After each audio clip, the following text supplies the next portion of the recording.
বার্সেলোনার জার্সি উন্মোচন মানেই নতুনত্ব আর বৈচিত্র্যের পাহাড়ি ছোঁয়া। বেশ কবছর ধরেই এল ক্লাসিকোতে বিশেষ জার্সি পরে খেলতে নামে স্প্যানিশ জায়ান্টরা, এবারও ব্যতিক্রম নয়।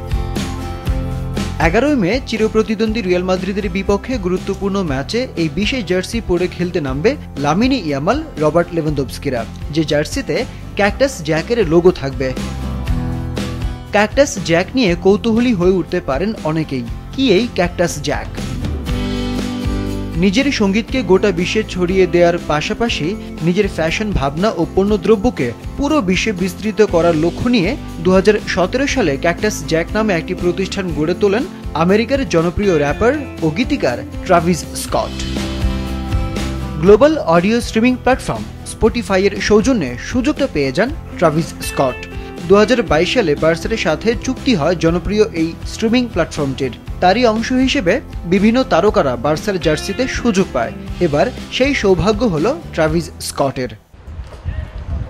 11 মে ঘরের মাঠে রিয়াল মাদ্রিদকে আতিথ্য দেবে সম্প্রতি কোপা দেল রে জেতা বার্সেলোনা। সেদিনই এই বিশেষ জার্সিতে দেখা যাবে রাফিনিয়া, পেদ্রিদের, যে দিনটি হতে পারে আরও বিশেষ।